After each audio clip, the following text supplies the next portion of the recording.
Ahojte, moje meno je Katka a vítajte na mojom kanáli. Ten čas v roku, ktorý všetci buď milujeme alebo neznášame, je tu. Z rádií sa ozýva Mariah Carey, v televízii dávajú Sám doma. Jednoducho, Vianoce sú tu a s ním prichádzajú Black Friday výpredaje, rovnako vianočné ponuky, proste Vianoce na nás kričia zo všetkých strán a preto som si povedala, že by som rada pripravila video s odporúčaniami na rôzne darčeky, ktoré by mohli zaujať vašich či už bežeckých kamarátov alebo rodinných príslušníkov, ktorí jednoducho nevedia prestať rozprávať o svojom obľúbenom hobby a to je behanie.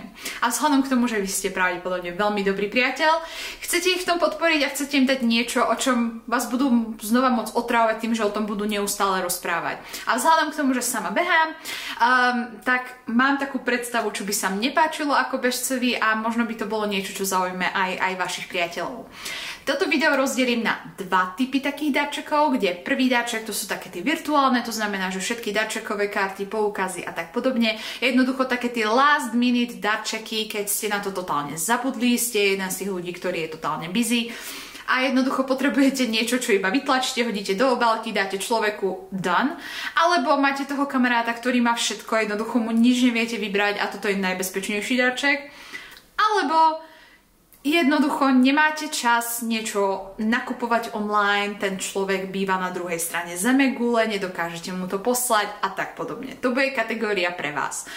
V druhej časti samozrejme poviem aj nejaké fyzické darčeky, to znamená darčeky, ktoré si dokážete naozaj chytiť. Pre mňa osobne, hoci milujem darčekové karty, tak naozaj držať niečo v ruke pod tým stromčekom, mať možnosť vyskúšať si to povedzme hneď na druhý deň, je pre mňa vždycky potešením, takže myslím si, že aj tieto darčeky majú určite miesto v dnešnom rebríčku. Ale začneme teda tými virtuálnymi, kde som zaradila teda všetky darčekové poukazy a vouchere a začnem tým, že toto je hlavne pri bežcoch si myslím, že veľmi populárny typ darčekov a to je hlavne z toho dôvodu, že väčšina vecí, ktoré my ako bežci chceme, sú topánky, môžu to byť nejaké veci ako legíny, trička, kráťasy, podobne.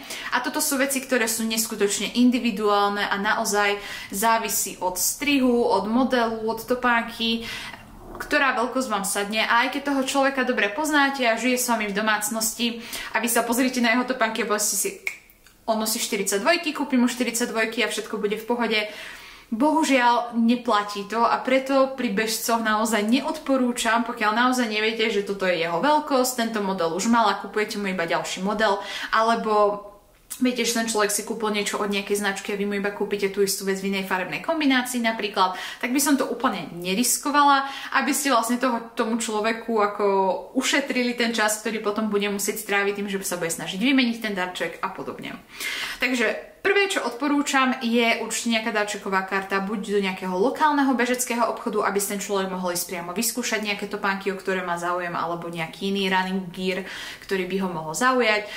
Po prípade by to mohla byť aj darčeková karta do nejakého online obchodu, s tým, že samozrejme tu máme Amazon, ktorý síce na Slovensku nie je tak populárny, ale tie veci sa dajú doručiť aj na Slovensko a dole linknem nejaké z mojich obľúbených obchodov, ktoré viem, že ponúkajú práve tieto darčekové karty a miesto, kde ich získať. Takže to je prvý tip. Druhý tip je v podobnom štýle, takže opäť sa bavíme o nejakom voucheri a to je voucher na fyzioterapiu. Pre mňa bolo mať fyzioterapeuta naozaj relatívne revolučné. Naučilo ma to veľa vecí o mne, o mojom tele, o tom, ako ho lepšie kontrolovať a pomohlo mi to pochopiť, ako vlastne jednotlivé časti môjho tela a to, kde mám nejaký disbalans alebo niečo, ako sa to prejavuje v mojom behaní.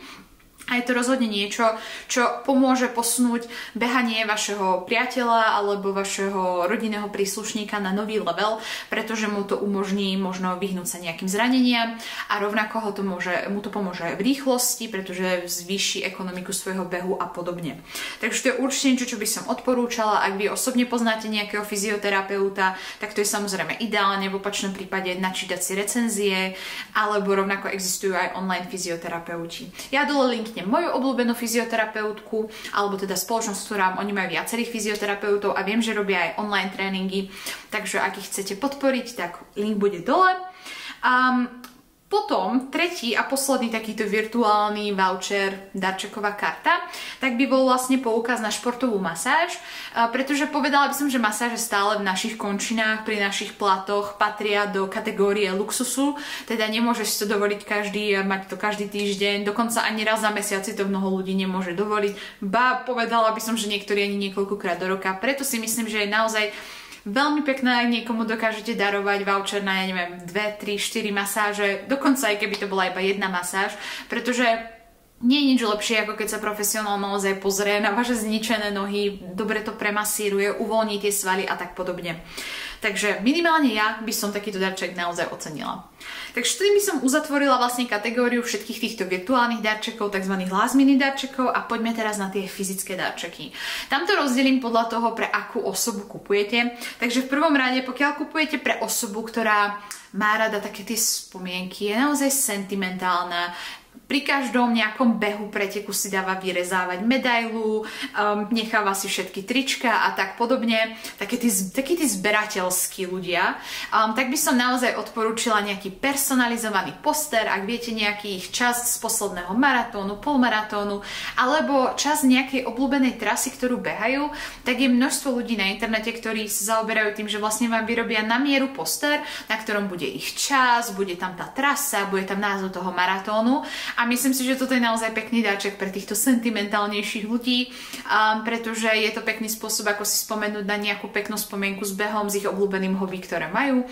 Dolinknem opäť nejaké odkazy na Etsy a na iné spoločnosti, ktoré sa týmto zaoberajú. V rovnakom prúde rovnako sa môžeme pozrieť na nejaké personalizované hrnčeky, môžu to byť trička s podobnou myšlienkou, to znamená, že nejaká ich trasa, nejaký víťazný čas a podobne. Pre osoby, ktoré milujú vedu a sú to tie osoby, ktoré trekujú všetko, to znamená, že sa ráno zobudia, pozrú sa na hodinky, tak dneska mám spacie skoro 95, čo s tým urobíme, aby to zajtra bolo 99, alebo pre osobu, ktorá po každom behu proste nabehne do stravy a pozerá si každú minútu behu, aký mal tep a všetko podobné. Pre tieto osoby sú najlepšie proste nejaké technical gadgets, ktoré máme. Za mňa, pokiaľ to ešte nemajú, čo ma prekvapilo, keby to takáto osoba nemala, tak by to bol určite vlastne hrudný pás od značky Polar napríklad. Toto je akože taký golden standard v rámci merania tepu. Umožní to tej osobe, pokiaľ nosí napríklad hodinky, naozaj spresniť to, v akej srdcovej zóne sú. U mňa toto bol game changer, pretože mi to umožnilo vlastne trénovať v tých správnych tréningových zónach na to, aby som targetovala tie správne vlastne systémy, či už to aerobný, anaerobný, a aby som vlastne zlepšovala a postupne posúvala moje časy. Rovnako takto bola skvelá pomocka pri behu maratónu, pretože mi to umožnilo neprepísknuť nejakým spôsobom môj čas. Vždycky som videla, že pokiaľ bežím v tej tepovke, v akej mám byť, tak som mala veľkú pravdepodobnosť, že jednoducho ten beh dokončím a že budem úplne v poriadku. Takže za mňa naozaj skvelý darček. A nie je to zase až taká drahá vec, ako som si napríklad myslela predtým, než som ešte v tomto svete nebola. Takže rozhodne je to taký jeden z tých dostupnejších technických darčekov alebo technologických. Ďalšie dve veci som ja osobne nevyskúšala, ale mňa by to veľmi potešilo a zaujímalo by ma to, ako tieto dve veci fungujú. Ak s tým máte nejaké skúsenosti, tak budem rada, keď mi to napíšete do komentára. A to je vlastne prsteň od značky Oura a potom je to náramok od značky Whoop. Obidve tieto veci vlastne fungujú na podobnom princípe ako trackovacie hodinky, či už od Apple alebo od Garminu, takže dokážu snímať vašu teplotu, myslím, množstvo kyslíka v krvi, takisto ako spíte. Pre mňa to bolo najzaujímavejšie z toho dôvodu, že by som vedela trackovať lepšie ako spím, pretože hoci tieto Apple Watchky to dokážu, tak pre mňa to nie je úplne najpríjemnejšie spať vlastne s hodinkami, pretože raz za čas vám možno zasvietia do očí a podobne a to nie je úplne príjemné. Takže ten Oura Ring je vlastne super v tom, že si to dáte iba na prst, takže je to naozaj spratné, veľmi vás to neobťažuje a ten Whoop vlastne náramok je v podobnom ladení. Obidve tieto veci sú subskripčného rázu, to znamená, že pokiaľ tomu človeku kúpite napríklad na rok subskripciu, tak si myslím, že by to bol veľmi pekný darček. Ďalšie máme posledné 3 darčeky a to prvý bude pre osobu, ktorá je vždycky hladná a vždycky proste má po vreckách rôzne gély, snacky, tyčinky a podobne. Myslím si, že tieto osoby by najviac potešilo vyskúšať nejakú novú značku, vyskúšať nejaký nový typ, možno nie stravy, ale vlastne tej výživy, ktorú si berú napríklad na svoje behy. Takže môže to byť napríklad variety pack nejakých tyčiniek športových, napríklad značky Veloforte, alebo to môže byť sample pack nejakých gelov, pretože mnoho osôb vlastne bojuje s tým, že nevie nájsť buď príchuť alebo textúru, ktorá im vyhovuje, alebo to môžu byť elektrolyty alebo proteínové prášky. Takže myslím si, že jedlé darčeky sú fakt skvelé, ja osobne ich mám rada, pretože my ako bežci jeme veľa, spalujeme veľa, to znamená, že veľa peňazí dávame práve na stravu, takže pokiaľ to tomuto človeku viete darovať, viete, že to bude darček, ktorý on rozhodne využije a vzhľadom k tomu, že tam je väčšia rôznorodosť príchutí, tak je veľká šanca, že aspoň jedna mu bude vyhovovať. Ďalej. Pokiaľ ste tá osoba, ktorá miluje dávať tie tradičné vianočné ponožky, ja osobne milujem ponožky ako darčeky, ja chápem, že deti to moc nemusia, keď chcú barbinu alebo autička dostanú ponožky, ale ako dospelý človek si myslím, že ponožky sú naozaj praktický a naozaj dobrý darček. Ale ja by som odporúčila trošku ako upgradeovať vašu hru a kúpiť im merino ponožky. Toto sú ponožky od značky Smartwool. Aby som ukázala, ako veľmi vlastne tieto ponožky milujem, tak to sú 4 nové páry, ktoré som si nedávno kúpila.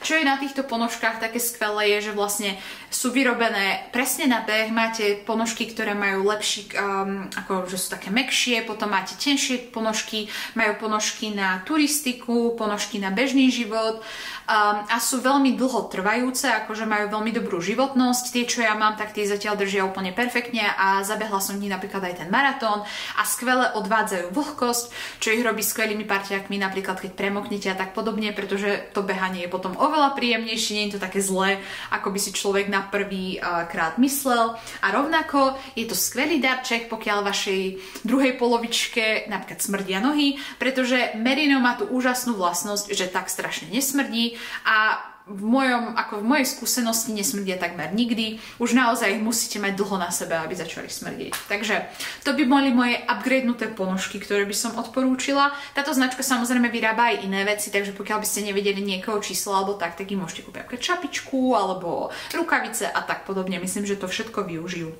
No a posledný dáček je pre tých kamarátov, ktorí milujú čítanie kníh. Ja osobne nie som až taký čitateľ, ale pokiaľ je to kniha, ktorá mi naozaj dá nejaké pre mňa hodnotné informácie, tak rada čítam. Prvá z nich by bola od vlastne dietologičky Renée McGregor, volá sa to More Fuel You a je to vlastne kniha, ktorá rozpráva o tom, ako čo najlepšie sa stravovať na to, aby ste podporili svoje behanie a aby ste sa vyhli vlastne nedostatku energie a vyhli sa nejakým zraneniam vlastne v dôsledku toho, že dostatočne nejete. Naozaj skvelé pre tých, ktorí už ovládajú techniku behu a potrebujú skôr ďalej posunúť ich stravovanie. Ďalšia kniha je Advanced Marathoning. To je skvelá kniha pre tých, ktorí sa iba dostali do vlastne maratónskeho tréningu alebo sa chcú zlepšovať v maratónskom tréningu, pretože táto kniha obsahuje príklady tréningových plánov a vysvetľuje vlastne rôzne typy tréningov, prečo ich robíme, obsahuje veľa aj prípadových štúdií a príkladov vlastne rôznych bežcov. A napokon je to kniha, ktorú by som ja si chcela prečítať a ešte som ju nečítala. Ak ste ju čítali, dajte mi vaše recenzie dole a to je Born to Run. Je to jedna z najzákladnejších kníh pre bežcov. Rozpráva o histórii behu, rozpráva to niečo aj o tom, prečo my ľudia sme predurčení na to behanie a je to proste taká bežecká biblia, by som povedala. A tým by som ukončila vlastne moje odporúčanie na všetky tieto hmatateľné darčeky. Ak som niečo v tomto videu nepovedala alebo máte iný názor a myslíte si, že sú ešte iné darčeky, ktoré by ste naozaj odporúčili, určite mi to napíšte dole. Ak sa vám toto video páčilo, budem rada, keď mi dáte like a pokiaľ vás moje videá zaujímajú a nechcete nikdy žiadne zmeškať, tak budem rada, keď mi dáte odber. Takže tým ukončujem toto video, ďakujem ešte raz za zhliadnutie a vidíme sa na budúce. Ahojte!